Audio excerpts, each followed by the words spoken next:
প্রথা মেনে দশমীর দিন ত্রিপুরার ঊনকোটি জেলার ফটিকরায় এলাকায় নিরঞ্জন করা হলো বিভিন্ন দুর্গা প্রতিমা।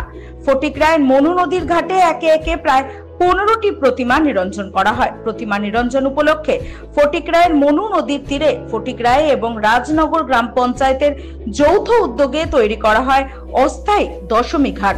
এই বিষয়ে ফটিকরায় গ্রাম পঞ্চায়েতের উপপ্রধান রাজীব দাস জানান, এলাকার প্রায় সবকটি প্রতিমাই আজ নিরঞ্জনের জন্য নিয়ে আসা হচ্ছে। এক দুটি পুজো উদ্যোক্তারা তাদের প্রতিমা নিরঞ্জন করবেন। শুক্রবার সন্ধে থেকেই এই প্রতিমা নিরঞ্জনের প্রক্রিয়া শুরু হয়েছে এবং শান্তি শৃঙ্খলা ভাবেই চলছে প্রতিটি ক্লাবের প্রতিমা নিরঞ্জনের পর্ব। এদিকে প্রতিমা নিরঞ্জন সম্পর্কে ফটিকরায় থানার ওসি পার্থনাথ ভৌমিক জানান, নদীর ঘাটে প্রতিমা নিরঞ্জন করতে যাতে কোনো ধরনের বিশৃঙ্খলা সৃষ্টি না হয় তার দিকে নজর রাখছে প্রশাসন। সবকটি ঘাটেই মোতায়েন করা হচ্ছে নিরাপত্তারক্ষী। পূজার দিন থেকে শুরু করে দশমী পর্যন্ত ফটিকরায় এলাকায় আইন শৃঙ্খলা ব্যবস্থার কোনো অবনতি যাতে না ঘটে সেদিকেই নজর রাখা হচ্ছে। সার্বিক দিকে পুলিশ নজর রেখেছিল বলে জানান ওসি পার্থনাথ ভৌমিক।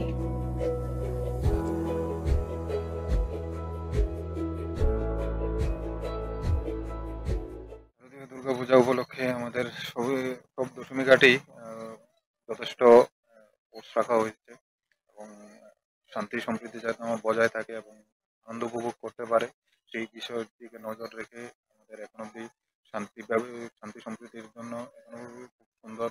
এখানে এখন অব্দি প্রায় 14টা সন্ধ্যা থেকে চলবে, আরো 1 ঘন্টার মতো।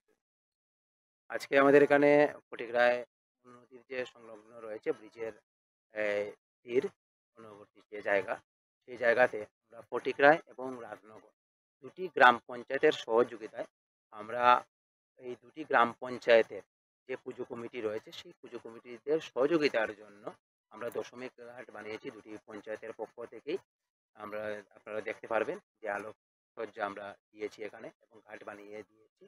তো একে একে প্রত্যেকটি দুটি গ্রাম পঞ্চায়েতের প্রত্যেকটি ক্লাবেই কিন্তু আসছে, সার্বজনীন যে কমিটি রয়েছে সবগুলোই আসছে।